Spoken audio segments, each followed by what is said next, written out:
Bienvenidos a leer toda la Biblia. Agosto 20, Esther capítulo 8, verso 1 al capítulo 10, verso 3. Ese mismo día, el rey Jerjes entregó a la reina Esther las propiedades de Amán, el enemigo de los judíos. Luego llevaron a Mardoqueo ante el rey porque Esther le había contado al rey el parentesco que había entre ellos. El rey se quitó el anillo con su sello oficial, el cual había recuperado de Amán, y se lo dio a Mardoqueo.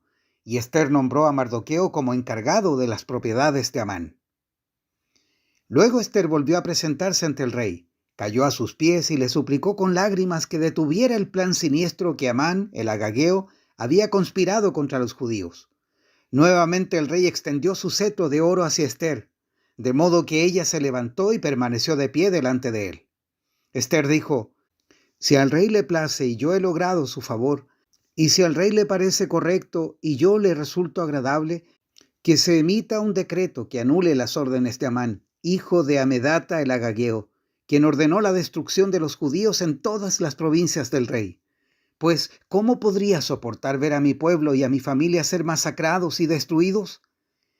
Entonces el rey Jerjes dijo a la reina Esther y a Mardoqueo el judío: «Le he dado a Esther las propiedades de Amán, a quien atravesaron en un poste porque trató de destruir a los judíos. Ahora envíen un mensaje a los judíos en nombre del rey que exprese lo que ustedes quieren y séllenlo con el anillo del rey. Sin embargo, recuerden que todo lo que ya se ha escrito en nombre del rey y lo que se ha sellado con su anillo jamás puede ser revocado». Así que el 25 de junio reunieron a los secretarios del rey y se escribió un decreto tal como Mardoqueo lo dictó.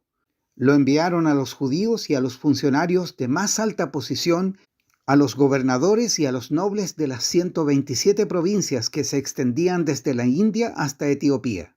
Este decreto se escribió en los propios sistemas de escritura y en los propios idiomas de cada pueblo del imperio, incluido el de los judíos.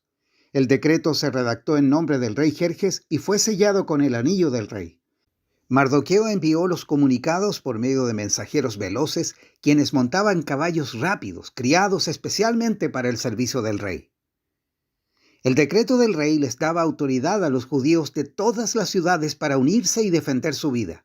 Se les permitía matar, masacrar y aniquilar a cualquiera de cualquier nacionalidad o provincia que los atacara a ellos o a sus esposas e hijos. También podían apoderarse de los bienes de sus enemigos. El día escogido para llevar a cabo esa acción en todas las provincias del rey Jerjes fue el 7 de marzo del año siguiente. En cada provincia debía emitirse una copia de ese decreto como ley y proclamarse a todos los pueblos para que los judíos estuvieran preparados para vengarse de sus enemigos el día señalado. Así que, impulsados por el mandato del rey, los mensajeros salieron a toda prisa sobre caballos rápidos, criados para el servicio del rey. Este mismo decreto también se proclamó en la fortaleza de Susa. Luego Mardoqueo salió de la presencia del rey vestido con el manto real azul y blanco, con una gran corona de oro y con una capa de púrpura y lino de la más alta calidad. La gente de Susa también celebró el nuevo decreto y los judíos se llenaron de gozo y alegría y recibieron honra en todas partes. En cada provincia y ciudad, en cada lugar donde llegaba el decreto del rey, los judíos se alegraban mucho, festejaban a lo grande y declararon día feriado y de celebración. También muchas personas del territorio se hicieron judíos por temor a lo que pudieran hacerles los judíos. Así que el 7 de marzo los dos decretos del rey entraron en vigencia. Ese día, los enemigos de los judíos tenían la esperanza de dominarlos, pero ocurrió todo lo contrario. Fueron los judíos quienes dominaron a sus enemigos. Los judíos se reunieron en sus ciudades en todas las provincias del rey para atacar a todo el que intentara hacerles daño, pero nadie pudo hacerles frente porque todos les tenían miedo. Además, todos los nobles de las provincias, los funcionarios de más alta posición, los gobernadores y los funcionarios reales ayudaron a los judíos por temor a Mardoqueo. Pues a Mardoqueo lo habían ascendido a un alto cargo en el palacio del rey y su fama se extendía por todas las provincias a medida que se hacía más y más poderoso. Así que, el día señalado, los judíos hirieron de muerte a sus enemigos a filo de espada. Mataron y aniquilaron a sus enemigos e hicieron lo que quisieron con quienes los odiaban. En la propia fortaleza de Susa, los judíos mataron a 500 hombres. También mataron a Parsandata, a Dalfón, a Aspata, a Porata, a Adalía, a Aridata, a Parmasta, a Arisai, a Aridai y a Baisata, los 10 hijos de Amán, hijo de Amedata, el enemigo de los judíos, pero no se quedaron con ninguna de sus pertenencias. Ese mismo día, cuando se le informó al rey el número de muertos en la fortaleza de Susa, hizo llamar a la reina Ester y le dijo: los judíos mataron a 500 hombres solo en la fortaleza de Susa, además de los 10 hijos de Amán. Si aquí hicieron eso, ¿qué habrá pasado en el resto de las provincias? Ahora bien, ¿qué más quieres? Te será concedido. Dímelo y lo haré. Ester contestó: si al rey le agrada, que a los judíos de Susa se les dé permiso para hacer mañana lo que hicieron hoy, y que los cuerpos de los 10 hijos de Amán sean atravesados en un poste. El rey estuvo de acuerdo y el decreto se hizo público en Susa. Atravesaron los cuerpos de los 10 hijos de Amán. Luego, el 8 de marzo, los judíos de Susa se reunieron y mataron a 300 hombres más, y otra vez tampoco se quedaron con ninguna de sus pertenencias. Mientras tanto, los demás judíos en todas las provincias del rey se reunieron para defender su vida.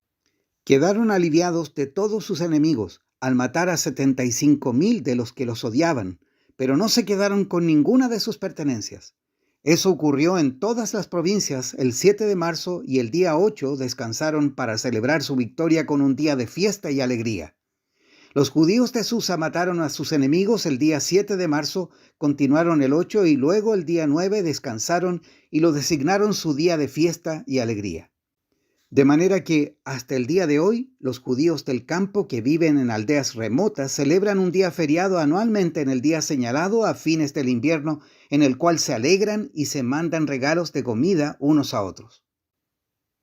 Mardoqueo registró esos acontecimientos y envió cartas a los judíos que vivían cerca y lejos en todas las provincias del rey Jerjes para motivarlos a celebrar cada año un festival durante esos 2 días.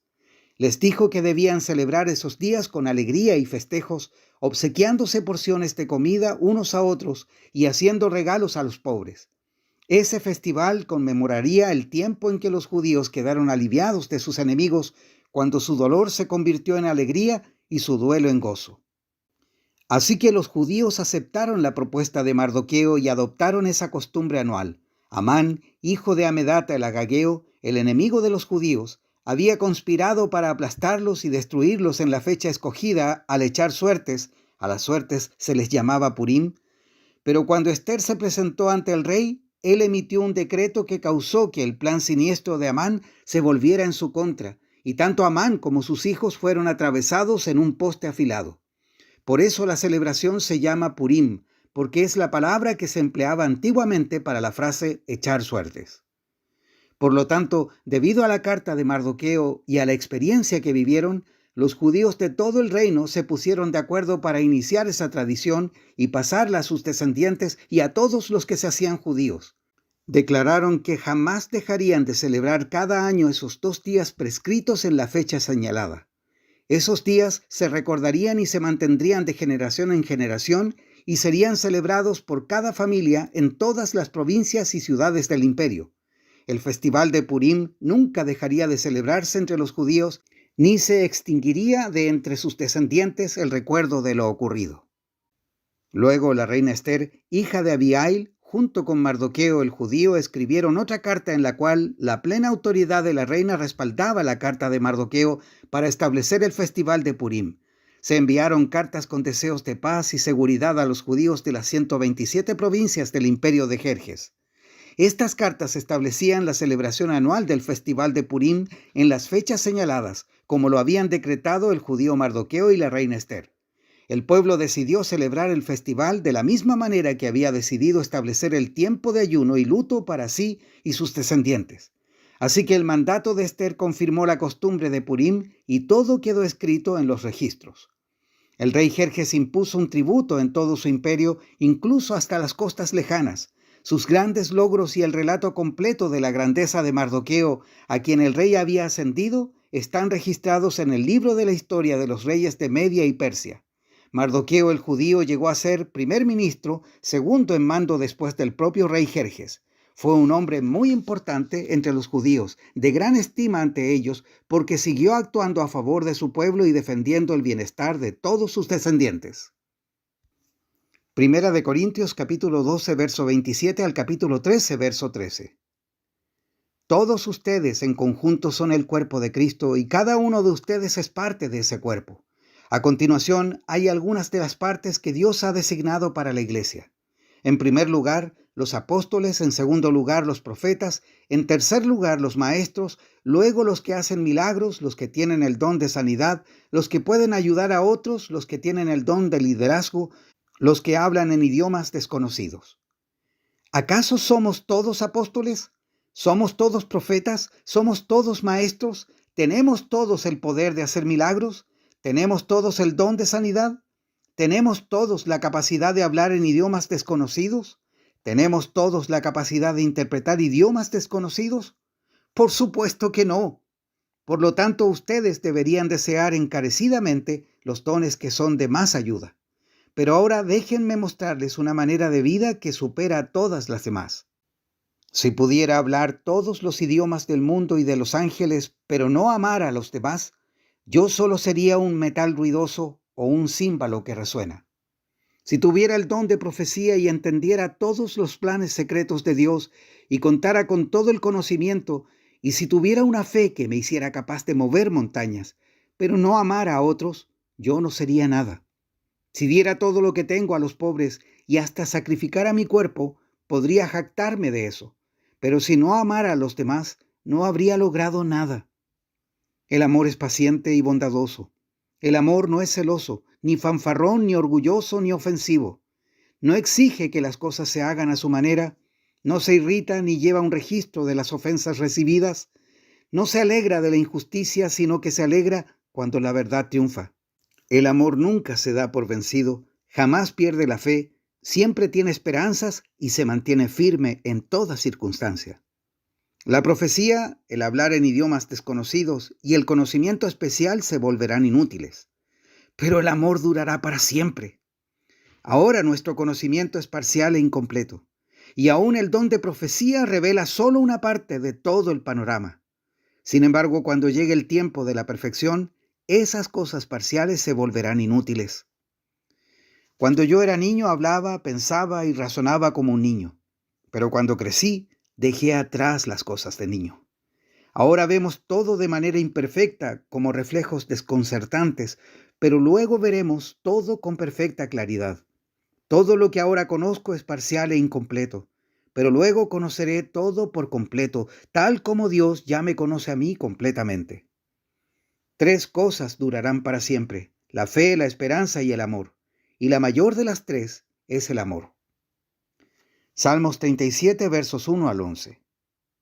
No te inquietes a causa de los malvados, ni tengas envidia de los que hacen lo malo, pues como la hierba pronto se desvanecen, como las flores de primavera pronto se marchitan. Confía en el Señor y haz el bien, entonces vivirás seguro en la tierra y prosperarás. Deleítate en el Señor y Él te concederá los deseos de tu corazón. Entrega al Señor todo lo que haces, confía en Él y Él te ayudará. Él hará resplandecer tu inocencia como el amanecer, y la justicia de tu causa brillará como el sol de mediodía. Quédate quieto en la presencia del Señor y espera con paciencia que Él actúe. No te inquietes por la gente mala que prospera, ni te preocupes por sus perversas maquinaciones. Ya no sigas enojado. Deja a un lado tu ira. No pierdas los estribos, que eso solo trae daño. Pues los perversos serán destruidos, pero los que confían en el Señor poseerán la tierra. Pronto los perversos desaparecerán. Por más que los busques, no los encontrarás. Los humildes poseerán la tierra y vivirán en paz y prosperidad. Proverbios 21, versos 23 al 24. Cuida tu lengua y mantén la boca cerrada y no te meterás en problemas. Los burlones son orgullosos y altaneros. Actúan con una arrogancia que no tiene límites. Hasta aquí la lectura de hoy.